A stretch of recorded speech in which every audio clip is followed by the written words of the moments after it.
Impedir por la fuerza el funcionamiento de la Asamblea Legislativa es condenarse al aislamiento internacional. Exactamente. Rechazamos esta acción e instamos al Ejecutivo venezolano a aceptar que el camino es exactamente lo opuesto. La Asamblea debe elegir su presidente con total legitimidad. Exactamente, exactamente. Es condenarse al aislamiento internacional, es huir cada vez más del camino de la vigencia del Estado de Derecho y sobre todo para la Argentina esto significa una conducta inadmisible de parte del régimen del presidente Nicolás Maduro. Pero fue un comunicado fuerte, contundente. Muy fuerte, muy contundente y muy nítido.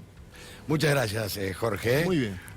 Fernando, vamos a hablar de dólar, riesgo país. Es que todo este conflicto internacional también pega en la economía. Todavía no tiene una gran incidencia, se esperaba un golpe, me parece, más fuerte, pero como recién describía, va a ser un año largo este 2020 y todos están tomando las cosas con un poco más de prudencia. El petróleo subió de 5% en las últimas 3-4 días. Se acerca a $70 el barril y eso va a generar una sensación. Primero, el riesgo de recesión en el mundo y eso le pega a la Argentina. Pero después el riesgo de inestabilidad global y eso es lo que le pega más fuerte a la Argentina y por eso se está disparando ahora un poco el riesgo país. 1941 puntos subió, recordemos que había caído de los 1800, subió casi 200 puntos en estas últimas jornadas y tiene mucho que ver el contexto internacional. No todo, claramente cuando un país está como Argentina renegociando su deuda, hay unas operaciones, por supuesto que de compra y venta, buscando oportunidades todo el tiempo. Pero acá también hay mucho de esta crisis internacional. Donde se ve menos es en el dólar, porque el cepo ha generado las condiciones para que el Banco Central por ahora pueda administrar la compra y venta de dólares. Veíamos recién en pantalla 62.99 cerró el dólar oficial, es el valor en el que está prácticamente desde las elecciones generales en ese valor. El dólar contado con liquidación, el dólar MEC, el dólar que se compra en la bolsa de comercio, se mantiene también estable. Hoy subió un poco el dólar negro y tiene que ver con que se tiene que acomodar al valor del dólar oficial más el impuesto del 30%. Un poquito más abajo para buscar ese equilibrio, pero va a estarse ubicándose por ahí. Por ahora, la mayor repercusión de esta nueva escalada de tensión internacional se está dando por la suba del petróleo y por la caída de valor de los activos del país, como son los bonos, que se reflejan en el riesgo país. Antonio. Fernando, te aprovecho y ¿cómo va a ser la suba de los trabajadores del Estado? Bueno, este aumento. Va a ser el mismo aumento que tiene el sector privado, lo va a tener los empleados públicos, con algunas particularidades. ¿No? Sí, son 3.000 el primer mes, 4.000 el segundo mes y a partir de ahí se sostiene en 4.000 por mes. Pero con algunas particularidades. Los empleados privados, el aumento desde enero lo cobran con el salario de febrero. En el caso de los empleados públicos, el aumento es a partir de febrero, lo van a cobrar en marzo. 3.000 a partir de marzo, 4.000, es decir, 3.000 sí, más 1.000 más, esto no es bono, a partir de abril. El salario. No es bono, es aumento remunerativo, por lo tanto tiene impacto en todos los impuestos que paga el salario. Y ahí aclaraba, va a haber un tope para los empleados públicos. Lo van a cobrar quienes perciben menos de 60.000 pesos de salario mensual. En el sector privado no hay límite, lo cobran todos. Se va licuando a medida que es mayor el sueldo, el impacto como porcentaje es menor. En el sector público la decisión es pagarlo hasta los 60.000 pesos.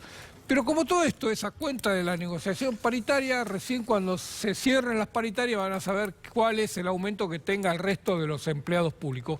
Por ahora están, en marzo van a recibir 3.000 pesos más, en abril van a recibir 4.000 pesos más y a partir de ahí se sostiene ese valor hasta que se negocien las paritarias.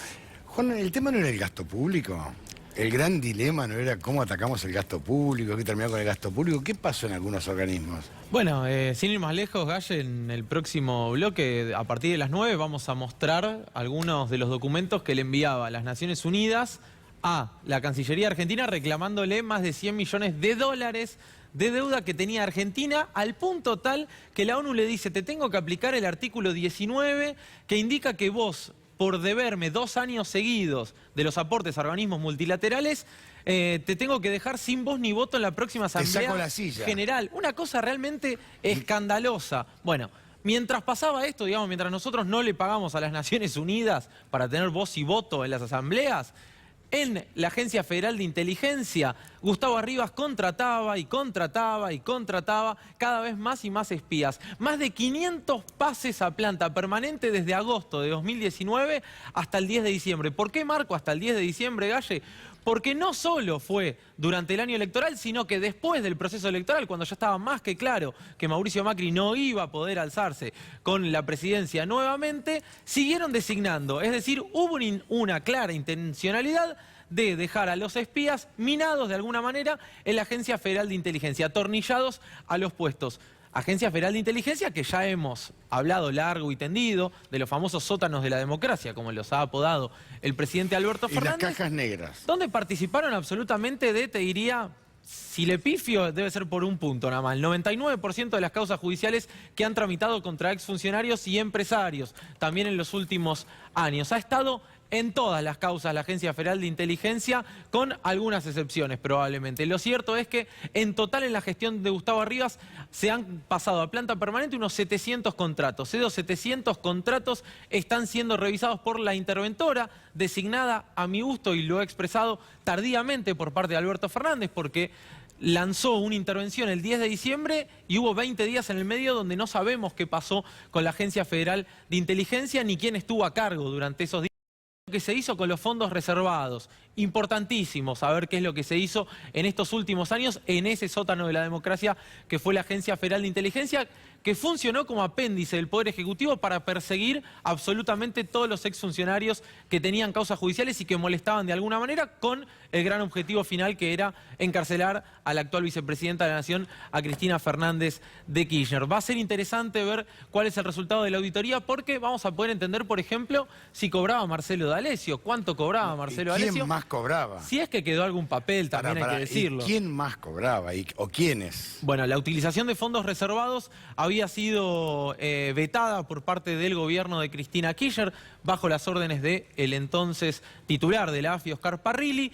Regresó lamentablemente en el gobierno de Mauricio Macri. No terminamos de entender, o mejor dicho, sí entendemos con mucha claridad después, cuando vimos el desarrollo del gobierno de Macri, por qué había necesidad de utilizar fondos reservados. Bueno, para hacer todas las chanchadas que han hecho a lo largo y a lo ancho de Comodoro Pi. Así que 700 designaciones que están siendo revisadas por la actual interventora Cristina Camaño de la Agencia Federal de Inteligencia, así como también se está revisando qué es lo que se hizo con los fondos reservados, que han sido miles y miles de millones de pesos que no han ido a parar a, por ejemplo, prevenir actos de terrorismo o para hacer, de alguna manera, seguridad e inteligencia. Han ido a parar simplemente a disposición de la persecución del Poder Ejecutivo. ¿Qué es de la vida de Gustavo Arribas?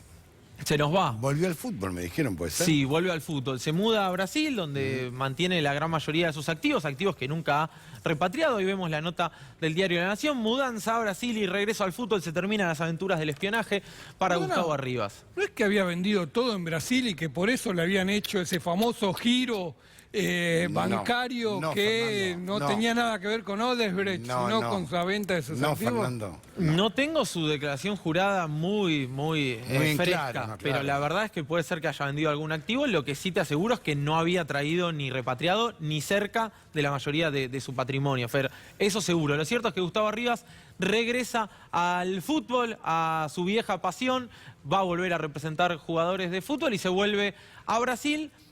Y flaco favor. Bueno, él se hizo muy amigo de Macri, él, con jugadores de fútbol. Sí, exactamente. Eran amigos, ¿no? Pero después... En su momento había sido muy objetado el pase de Carlos Tevez en Brasil. ¿Te acordás que Carlos Tevez es adquirido por parte del Corinthians? Claro. De Boca al Corinthians, y ahí se supone, o por lo menos había sido denunciado una intervención de Gustavo Arribas. También exjugadores de Boca que se llevaban muy mal con Mauricio Macri habían denunciado que uno de los negocios del expresidente, el entonces presidente de Boca, era quedarse con un porcentaje de los pases de jugadores al exterior. Como bien sabrás, Gallego, en esa época dorada de Boca se vendieron muchísimos jugadores por cientos de millones de dólares. Recordemos que cuando se investigó el Mano Puliti brasileño, el Lavallato, aparecieron transferencias de dinero a nombre de Gustavo Arribas que se suponía eran el pago de favores de la empresa Odebrecht por el soterramiento del Sarmiento, y que él explicó que el origen estaba en la venta de un inmueble en San Pablo y la venta de todo el mobiliario que tenía dentro de Los ese muebles, departamento, claro. los muebles, y Pero, que ¿usted se por acuerda? por eso le habían girado esa suma de dinero a su nombre. Lamentablemente la administración de Mauricio Macri nunca impulsó ninguna investigación sobre Odebrecht en Argentina, por lo tanto nos privamos de saber todo eso, ¿no? ¿Ustedes se acuerdan cuando empezaron a investigar los clubes chicos de fútbol de Chile, de Uruguay, cómo se iban triangulando jugadores que era impensado, por ejemplo, con nombres, hablamos de millones y millones de dólares, y lo vendían al Danubio iba a no sé qué, Claro. de Chile? Había un club de la B de Uruguay que era una suerte de intermediario de todos esos Pero pases. compraba jugadores carísimos. Sí, No, y no compraba tenía ni barato. tribunas. Compraba barato, bueno. Compraba muy Compraba barato. barato, claro. sí, Y después revendía a Europa y todas las operaciones que daban en territorio uruguayo. Después de la pausa, ¿qué tenés? Después de la pausa venimos con el tema de precios cuidados. Vamos a contar un poco qué es el plan que mañana se relanza. Así que vamos a ir con eso. Y después hablamos de Pagadiós. Vamos a hablar del Pagadiós de Jorge Forí y te vamos a mostrar el documento de las Naciones Unidas donde intiman al gobierno de Macri literalmente a pagar una deuda de más de 100 millones de dólares porque si no, Argentina pierde voz y voto en la Asamblea General de las Naciones Unidas en 2020. Increíble el Pagadiós de Jorge Forí y de Mauricio Macri que nos prometían reinsentarnos en el mundo. Ahora entendemos de qué manera, con deudas. Ya venimos después de la pausa.